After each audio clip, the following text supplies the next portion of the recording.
Hey everyone, it's SG Holyman. Welcome back to another video review. This time, I will be reviewing the first-person exploration adventure game from White Paper Games, Ether 1.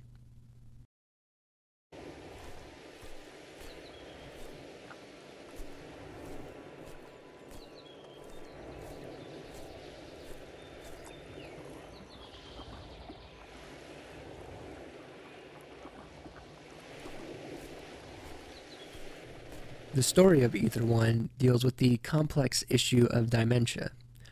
In the game, you play as a restorer, someone who goes into the mind of a patient and tries to restore their memory through a new and controversial medical procedure. When you enter the patient's mind, you're immediately transported to the small town of Pinwheel, which is where the patient grew up at. Also, throughout the game, you will hear the voice of Phyllis, who is the doctor who helped create the medical procedure that you are using. The story of Ether 1 is a great story and handles the subject matter very well. You can tell that the team at White Paper Games may have also drawn on some personal experience for this, which really gives the story the heart that it needs. I will say that the ending does pull a Bioshock Infinite, so if you didn't like that ending, you may not like this ending. Me personally, I didn't mind so much. As far as the overall aesthetic goes, I really enjoyed the look of this game. It has like a watercolor feel to it, and it really gives the game a unique look of its own. I also liked how they were able to make each different location feel unique.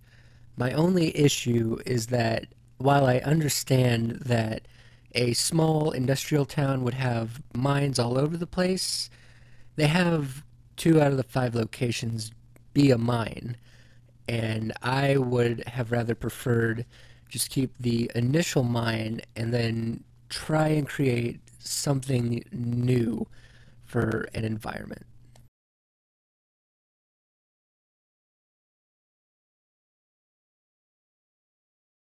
The core gameplay of Ether 1 revolves around exploration. As you explore the town of Pinwheel, you'll come across ribbons, which represent a piece of a core memory that the patient has. When you find all the ribbons in a part of Pinwheel, you can go back to the capsule and piece together the core memory that the patient had locked away.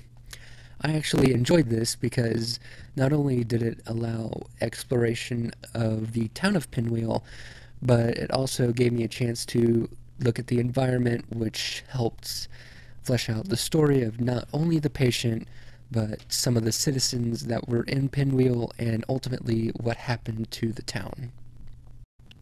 The one thing I did not like about this game was the puzzles. While I don't mind a difficult puzzle, some of these puzzles are very out there.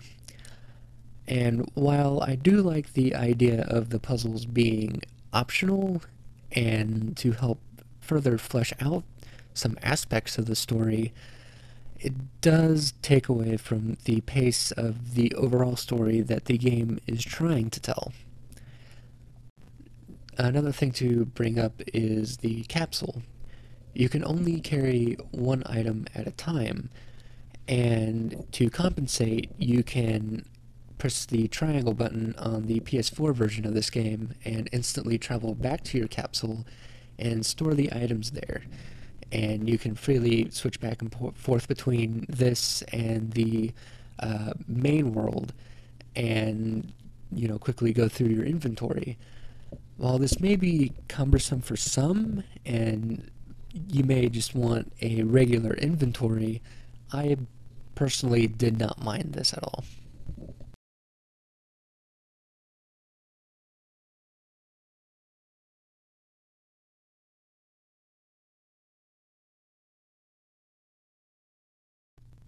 Ether 1 is a good game.